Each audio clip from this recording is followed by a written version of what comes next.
It started, I think, with the way my name sounded in their house. Not wrong, not mispronounced, just one thinner, like it lost substance somewhere between their mouths and my ears. Lynn, a single syllable, dropped carelessly, as if it didn't need to land anywhere. The first time I noticed it, I told myself I was being sensitive. The second time, I told myself it didn't matter. By the 10th, I had already begun adjusting the way I responded, quicker, softer, more grateful, as if I needed to earn the right for my name to exist with weight. The ceiling fan above the dining table clicked every fourth rotation. Not loud, not enough to interrupt conversation, just consistent enough to burrow into the back of my skull, syncing itself with my breathing. Click, inhale, click, exhale. Click, why are you sitting like that? My mother-in-law's voice cut across the table, not sharp but precise, like a blade that didn't need force. I hadn't realized I was sitting like anything. I looked down. My knees were angled slightly inward, my hands resting too close together, my back not quite straight enough. I adjusted immediately. Sorry, the word slipped out before I could evaluate whether I had actually done anything wrong. She didn't respond, not verbally, but her eyes lingered. That was worse. Because silence from her wasn't absence, it was judgment left suspended, waiting for me to fill it with self-correction. Across from me, my husband Min continued eating. Unbothered, or maybe just practiced at appearing unbothered. His chopsticks moved in steady, efficient motions, no hesitation, no awareness of the shifting pressure in the air. Or if he felt it, he had already learned how to step around it. I watched him for half a second too long. He didn't look up. Of course he didn't. You used too much salt, my father-in-law spoke this time. Not accusing, not angry, just factual, which made it heavier. Because facts in this house were never neutral. They were verdicts disguised as observations. My voice caught slightly, just enough for me to hear it. I'll adjust next time, next time. There was always a next time. An invisible contract I hadn't agreed to, but was constantly being measured against. He nodded once, already moving on. Conversation resumed around me, not including me, not excluding me either. I existed in the margins of it, like a footnote no one needed to read. Click, inhale, click, exhale. The fan kept turning. I remember thinking, at some point, though I couldn't pinpoint exactly when, that if I just paid attention hard enough, I could fix it. Fix me. Because that was the only variable I could control. So I started noticing everything. The way my mother-in-law held her chopsticks slightly higher than mine. The exact angle she placed her bowl when she finished eating. Cadence of her speech measured, deliberate, never filling silence unnecessarily. I mirrored it. Not consciously at first, but gradually, deliberately. Like learning a role. Like rehearsing a version of myself that might be acceptable. You don't need to try so hard, Min said it one night quietly while we were in our room. The door closed. The house dimmed. The world briefly reduced to just the two of us. I turned toward him, uncertain whether I'd heard accusation or reassurance. I'm not trying, I said, which wasn't entirely a lie, because by then it no longer felt like effort. It felt like survival. He studied me for a moment, not deeply, just long enough to confirm something for himself. They don't expect you to be perfect, I almost laughed, but the sound didn't come out, because the problem wasn't what they expected. It was what they noticed, and what they didn't. The next morning I woke up before everyone else. Not intentionally. My body just refused to stay asleep. There was a tightness in my chest, subtle, persistent, like something unfinished, something waiting. The house was quiet, too quiet, not peaceful, expectant. The floor was cold under my feet as I stepped into the kitchen. I moved carefully, minimizing sound, as if the house itself might react if I disturbed it too much. I prepared breakfast, simple, measured, every movement deliberate. Eggs cooked the way my father-in-law preferred, edges firm, center just set. Rice warmed evenly, soup reheated without boiling over.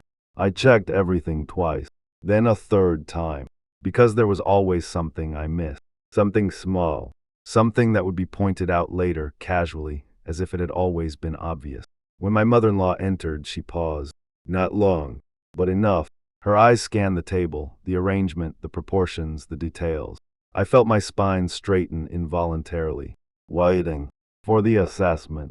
It's fine, 2 words. Neutral. Uncommitted. But they settled into my chest like something heavier.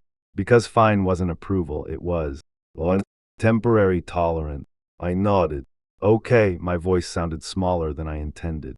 Min joined us shortly after. He smiled at me. Brief. Automatic. A gesture, not a connection. Smells good, I felt something flicker in my chest. Relief. Validation, or just a momentary reduction of pressure. I couldn't tell anymore. We ate. The fan clicked. Conversation flowed around me again. And I listened. Always listening. Because listening was safer than speaking. Speaking created space for correction. Listening only required absorption. Lynn, my name again. Then I looked up immediately. Yes, you forgot the T. My mother-in-law didn't raise her voice. She didn't need to. The statement itself was enough. I stood up too quickly. My chair scraped against the floor. The sound was sharp, intrusive. I froze for half a second too long. Then moved. Sorry again. Always again. As I poured the tea, my hands trembled slightly. Not visibly. Not enough for them to comment, but enough for me to feel it. That subtle loss of control. That creeping instability. Like my body was no longer entirely mine. You should slow down, my father-in-law said it without looking at me. You make mistakes when you rush. I wasn't rushing. I was trying to prevent mistakes. Somehow in trying I was creating more of them. Or maybe just making them more visible. I understand, I said. Even though I didn't. Not fully. Because the rules kept shifting. Or maybe they weren't rules at all. Just expectations that existed without being spoken. Later, when I was alone in the kitchen, I stood still for a long time. The sink running. Water spilling over dishes I wasn't washing. My hands resting on the edge of the counter. Cold. Slightly numb. I tried to remember what I used to be like. Before this house. Before this constant awareness. But the memory felt distant. Blurry. Like trying to recall a dream that dissolved the moment you focused on it. Had I always been this quiet? Had I always adjusted this much? Or was I becoming something else entirely? The thought lingered longer than it should have. And then Lynn, my body reacted before my mind did. I turned immediately. Yes, my mother-in-law stood in the doorway. Watching. Always what? Why are you standing there? I looked down. At the running water. The untouched dishes. The stillness of my own hands. There was no answer that didn't sound wrong. So I chose the safest one. I'm sorry, she didn't respond right away. Her gaze stayed on me. Not angry. Not even disappointed. Just evaluate. Like she was trying to understand something. Or confirm something. Then she said quietly, "You think too much." Something in my chest tightened. Because she wasn't wrong. But the way she said it, it wasn't concern. It was identification. Like she had found the flaw. Named it. Filed it away. I'll fix it, I said. Without thinking. And that's when she smiled. Not warmly. Not kindly. But knowingly. You can't fix what you are. The words didn't hit immediately. They settled slowly. Sinking. Spreading. Like something dissolving into water. I nodded. Because I didn't know what else to do. And somewhere deep under the layers of adjustment and apology and quiet compliance, something shifted. Not loud. Not dramatically. Just enough. Like a crack forming beneath the surface. I didn't realize then that this was the beginning of losing the shape of myself. Not all at once. Not in a way anyone could point to. But gradually. Quietly. I was becoming less defined. Less certain. Less male. And the worst part, the part that would come back to haunt me later, was that I believed it was necessary. Because in that house being unseen wasn't the worst thing. Being seen clearly was. There's a moment so small it almost disappears that comes before everything changes. It doesn't announce itself. There's no sound, no rupture, no visible fracture. Just a shift in pressure. like the air in a room thickening by a fraction you can't measure, but your lung. What? How's it take? It happens while I am folding laundry. Not because folding laundry matters, but because of how precisely my hands move. Because of how careful I have learned to be. Each shirt aligned at the corners. Each crease pressed down with the side of my palm. Not too sharp that would look forced. Not too soft that would look careless. There is an exactness I aim for now. An invisible standard I am always just slightly failing to reach. My fingers pause on one of Min's shirts. White. Of course it's white. White shows everything. Imperfections don't hide in white, they bloom. There's a faint stain near the cuff. Not obvious. Not something most people would notice. But I do. Because I have trained myself to see what they will see before they see it. I rub it lightly. Then harder. The fabric resists. Or maybe I do. Leave it, the voice comes from behind me. Softly. Controlled. Close enough that I feel it before I fully register it. My shoulders tight. I turn. My mother-in-law stands in the doorway, as always. There is something about the way she occupies space, not large, not imposed, but complete. Like the room adjusts around her. It's already clean, she steps forward. Not to take the shirt, not to help, just to be closer. I look at the stain again, then back at her. I can fix it, the words slip out. Reflect, promise, defense. I'm not even sure anymore. Her gaze lingers on my hands, on the way my fingers grip the fabric just slightly too tightly. You always say that, something in my chest shifts. Not sharply, but enough to unbalance something I can't name. I just don't want to miss anything, I say it carefully. Because everything has to be said carefully. She tilts her head slightly, studying, measuring. Or you don't want to be blamed, the room contract. Not physically, but internally. Inside my ribcage. Inside my throat. Inside the space between thought and reaction. I open my mouth, close it, because both answers feel wrong. She doesn't wait. You think if you do everything perfectly, nothing can touch you. A pause. Not for effect, for confirmation. You're wrong, the word lands heavier than anything she's said before. Because it doesn't correct a behavior. It dismantles a belief. I didn't, you did, her voice is still calm. Still even. Which makes it worse. You just don't realize it yet. There is a silence that follows. But it isn't empty. It's dense, filled with something that presses against the inside of my skull. I nod, because that's what I do. I nod when I don't understand. I nod when I do. I nod when it's safer than speaking. She turns, walks away, and I am left standing there, still holding the shirt, still staring at the stain. But something is different now. Not outside, inside. The stain looks bigger, not physically, but perceptually, as if my awareness of it has expanded beyond the fabric. I press my thumb into it again, harder. The fabric stretches, the fibers strain. There is a moment, just a second, where I realize I might tear it, and I don't stop. The rip is quiet, too quiet, a soft splitting sound that feels louder inside my head than it is in the room. My hands freeze. The shirt hangs between them, damaged, irreversible, and for a second, a very small, very dangerous second, I feel. What? Nothing. No panic, no guilt. No immediate need to fix it. Just stillness. Then it hit. A sharp inhale. Too fast. Too deep. My chest tightens. My fingers start moving before I tell them to. Trying to align the tear. Flatten it. Hide it. Undo it. But it's already done. The realization doesn't come as a thought. It comes as a collapse. There are things that cannot be adjusted. And I have just created one. Lend the voice again. Closer this time. Too close. I turn too quickly. My breath catches. Min stands there, looking at me. Not at the shirt, at me. What happened? I look down. At the tear. At my hand. At the evidence of something I can't explain without unraveling everything underneath. The word doesn't lead anywhere. His eyes shift. From my face. To the shirt. Back to my face, a pause. Short, but long enough. It's fine, the same words his mother used earlier. But they don't feel the same. Because I don't believe him. And I don't think he expects me to. You can just what? Throw it away, he says it casually. Too casually. As if objects are replaceable. As if mistakes are disposable. But something inside me resists that. Violently. No, the word comes out sharper than intended. He blinked. Just one. But it's enough.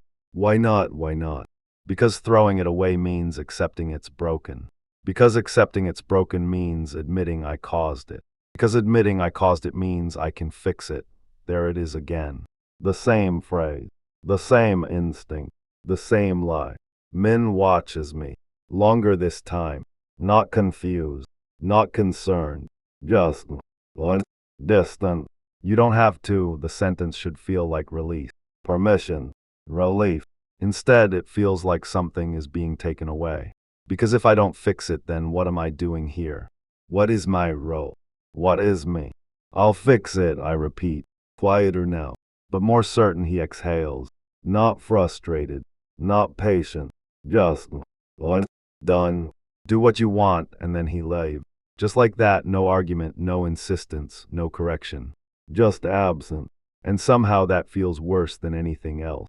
Because for the first time, no one is watching. No one is correcting. No one is telling me what is wrong. And I don't know what to do with that. I look down at the shirt again. At the tear that cannot be undone. My hands start moving. Thread. Needle. Precision. I stitch carefully. Too carefully. Each movement deliberate. Measured. Controlled. But the tear doesn't disappear, it transforms, a line. Visible. Permanent. I stare at it. Too long. Because it looks familiar. Not the fabric. Not the damage. The attempt to hide it. That's what feels familiar. That's what feels like me. The days that follow don't change. Which is how I know something has. Everything continues. The same routine. The same meal. The same quiet corrections. But something underneath it has shifted. It's not obvious. Not to them. But I feel it. Like a constant hum under my skin. Question that doesn't form fully. If I stop adjusting, what happens? I test it. Small thing. I leave a cup slightly out of place. No one says anything. I wait. Nothing. The silence stretches. Uncomfortable. Not because of them. Because of me. I move the cup back. The relief is immediate. Sharp. Embarrassing. I realize I don't need them to correct me anymore. I've learned to do it myself. Better than they ever could. More precise.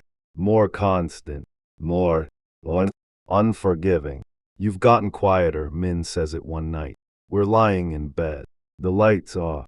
The room heavy with the kind of silence that isn't restful. I've always been quiet, I respond, a pause. No, he says. Not like this, I don't ask what he means. Because I think I already know. This quiet isn't absence of sound.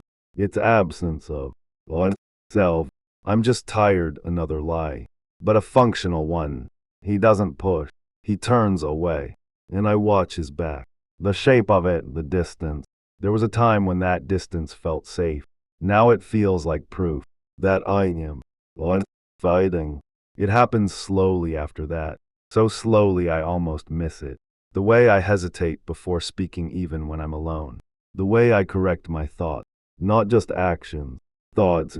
The way I start hearing their voices even when they aren't there. You're doing it wrong, too much, not enough, the phrases loop. Repeat. Overlap. Until I can't tell where they end and I begin.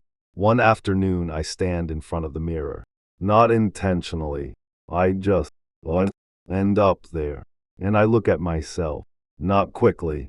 Not the way you check appearance. Deeply. As if I'm trying to confirm something. The longer I look, the less certain I become. Because the face staring back feels assembled. Like a collection of adjustments. The way my lips rest neutral, non-confrontational. The way my eyes avoid direct intensity. The way my posture curves just slightly inward. All of it. Chosen. Learned. Removed from something original I can no longer access. Who was I before this? Question doesn't land, it dissolves. Because there is no clear answer. Only fragments. And fragments aren't enough to rebuild a self. Lynn, I don't react immediately. That's new. There is a delay, a gap. between hearing and responding. I turn, slowly. My mother-in-law is standing there, watching. Her eyes narrow slightly. You didn't hear me, I did. Then why didn't you answer? The question is simple, but it feels like a trap. I was thinking. Her expression shifts, subtle, but real. That's your problem. The words don't sting anymore. They unsettle, because I've already internalized them. I know, and that's when something changes. Not in me, in her. Because for the first time, I don't resist. I don't defend. I don't adjust. I just agree. And that creates a space. A strange, unstable space where the usual pattern doesn't apply. She studies me. Longer than usual. As if trying to locate something that used to be there. And isn't anymore. Good, she says finally. And walks away. Good. The word echoes. Not as approval, as confirmation. I sit down. Slowly. My hands rest in my lap. Still. The house is quiet. The fan click. Click. Inhale. Click. Exhale. And I realize with a clarity that feels almost calm, I have become exactly what they needed. Predictable. Compliant. Adjustable. There is nothing left to correct, because I have already corrected everything. Even the parts of me that didn't need fixing. Especially those. Something else comes with that realization. Something colder. Because if there is nothing left to correct, then there is nothing left of me that exists independently. And that is when the fear finally arrived. Not loud. Not sharp. Just absolute. Because I don't know if I can come back from something I can no longer define. The fan keeps turning. The house remains the same. And inside it I sit very still. Perfectly still. Like something that has already been decided. But not yet. Acknowledged. And somewhere deep beneath the silence, there is a thought not fully formed, not yet spoken, but waiting. If I disappear completely, would anyone notice? Or would that finally be right?